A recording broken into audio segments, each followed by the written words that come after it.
In the last video we saw how to create an extract and how to create a data source filter using this option. But let's edit it and remove this filter by just remove and okay. So now all the data will be seen here. Now I was showing one functionality of live and extract in the previous video, but it was not working. So now let's see. If I go to the original data source, so this is my spreadsheet which I am using as a data source, which is sample superstore. It has 3 tabs. So currently I am working on order sheet. Now let's update some of the values here. Suppose I am deleting CA and using MD 2020 and hyphen and any random value. Let's make a change here. Instead of second class, let's call it fifth class. So now, and let's just save it. So sheet is saved. Let's go back to Tableau and click on refresh.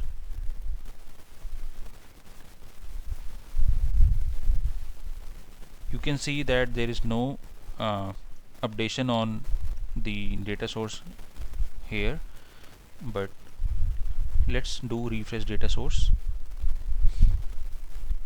No update. It is loading the data.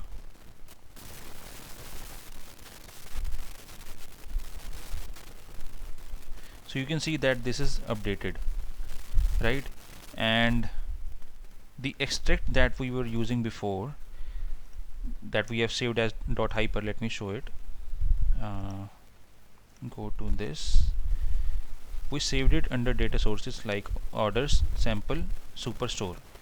So see the timestamp, it is showing at 7 minutes ago where we saved this extract as .hyper.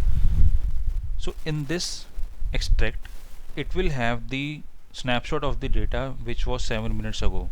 It will not have the data that is changed or modified after it is created.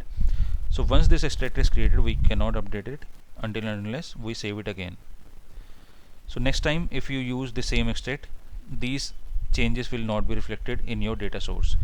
So when you have changes which are done on live, like transitional databases or real-time analytics, it is preferred to use live connections. So now let's work on live. Let's make some changes here. Let's copy this ID and paste it here, and let's make it 10th class. I'm saving this spreadsheet. Go to Tableau and refresh data source.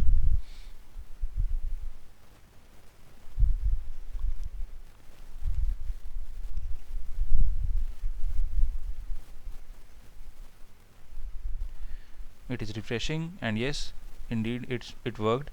So basically the benefit of using live connection is when you on the back end you have continuously running some transactions and they get updated on the server, so you can take live data from there and use it on your Tableau visualizations. So once the visualization are created, so any data that comes live from data source, which can be any server or Microsoft Excel spreadsheets, so your visualization will get automatically updated. And if you are using extract connection, that means if the data gets updated on the server, that will not be refreshed and you cannot see the updated visualizations, any charts or graphs. So this is the you can say limitation on extract, that you are just saving the snapshot that is current. You will not get updates until and unless you do a refresh on the server. So this is the difference between live and extract. If you have any questions, please put on the comments on my YouTube video. I will be happy to answer them within 24 hours. So that's all for this video. Thanks for watching guys, and see you guys soon.